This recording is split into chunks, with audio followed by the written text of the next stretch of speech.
साथियों नमस्कार। साथियों जैसा है कि आपको पता है कि रिजल्ट जारी हो गए हैं और स्कोर कार्ड भी अब जल्दी जारी हो जाएगा।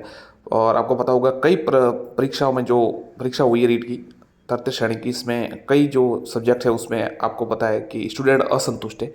जैसे हिंदी में बहुत से सवाल, लगभग 11 प्रश्नों पर विवाद हो गया है। जैसे 7 सवाल तो लेट हो गए, 4 प्रश्न चेंज हो गए। बाकी इंग्लिश, सामाजिक सभी में ऐसा हुआ है, विज्ञान में भी और सब जगह। तो जो स्टूडेंट्स है उनको कहना है कि जो इनके प्रश्न बदल गए, कई स्टूडेंट जिसके बहुत गलत हुआ, जो पहले शामिल जिनका सही थे और अच्छे नंबर थे, फिर अचानक वो उनके नंबर कम हो गए।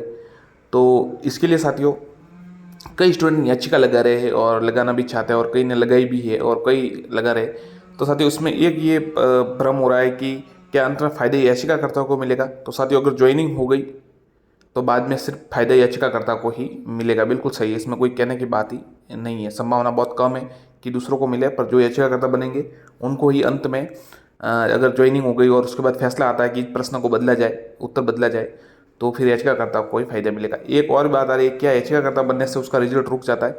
नहीं साथियों, ऐसा कुछ नहीं है, रिजल्ट नहीं रुकता है। अभी तक तो ऐसा कभी नहीं हुआ कि कोई याचिकाकर्ता उसका रिजल्ट रोक दिया गया हो, ऐसा कभी नहीं हुआ है। और क्या भर्ती पर स्टे आ सकता है? तो भर्ती पर भी स्टे नहीं आता है, और वो सब कुछ सामान्य रूप से चलता है। अंत में अगर आपका प्रश्न आपने जो ऑथेंटिक प्रूफ्स अगर आप उपलब्ध करवा दे और कोर्ट अगर फैसला दे दे कि इनका प्रश्न उत्तर ये माना जाए, तो ज़रूर आपका जो आंसर है चेंज आया होगा और आपको फ़ायदा मिलेगा। पर न तो भर्ती पर स्टे आता है, न अभ्यर्थी किसी का जो है रिजल्ट रुकता है, कुछ नहीं होता इससे। जैसे अभी आपको पता होगा ग्राम सेवक वीडियो का जो आंसर बदलने का कहा गया है, तो उसमें ये भी कहा गया है फैसले में कि जो पहले लग चुके हैं उनको वो इससे बिल्कुल आप कह सकते हैं कि मतलब वो इससे बिल्कुल उन पर इसका कोई असर नहीं होगा, बेअसर रहेंगे। इस पर उनका कोई ये निर्णय उनको प्रभावित नहीं करेगा। और जो याचिका करता है उनको अगर नंबर बन रहे हैं और वो ऐसा अगर पोस्ट उनकी वो सिलेक्शन में आ रहे हैं कट ऑफ से ऊपर, तो उनको शामिल किया जाए, उनको ज्वाइनिंग दी जाए। तो इसका अर्थ साथियों ये है कि जो स्टूडेंट बन रहे हैं तो उनको न तो उनका रिजल्ट रोका जाएगा, न भर्ती पर कोई समस्या आएगी।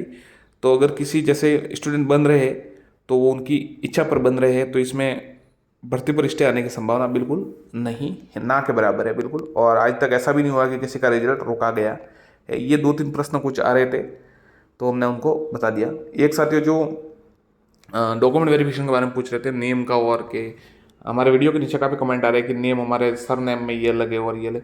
तो साथियों देखिए, अगर आपका चेंज हो जाए तो हो सकता है तो करवा दीजिए, नहीं तो आप शपथ पत्र दे सकते हैं कि भाई मैं ही हूँ और ये मैं इसमें अगर मैं कोई तथ्य छुपा रहा हूँ तो आगे की कार्रवाई के लिए जिम्मेदार होगा। मतलब आप खुद पर ले लेते हैं कि भाई मैं ही हूँ, बस ये आदमी मैं ही हूँ और मैंने कोई सत्य तथ्य नहीं छुपाया है, और ये नाम मैं, ये व्यक्ति मैं ही हूँ।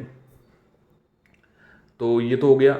एक जो 2-3 सवाल और प्रश्न थे याचिकाकर्ता के बारे में हो गया। और तो जो डिग्री वाला मामला है कि जैसे किसी ने बीए की डिग्री है, उनके पास बीएड की डिग्री है, अगर वो बीएड की डिग्री अभी की है तो आपको पता है कि जैसे 3-4 साल बाद आती है लगभग डिग्री, जो ओरिजिनल डिग्री होती है, तो आप प्रोविजनल डिग्री भी ले सकते हैं, वो 6 महीने तक वैलिड रहती है।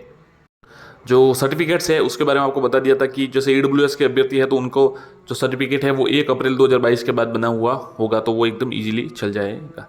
बाकी जो है उनके 6 महीने का है, तो फॉर्म से पहले आप बना हुआ है, नहीं तो बाद में बदल लीजिए और शपथ पत्र लगा दीजिएगा।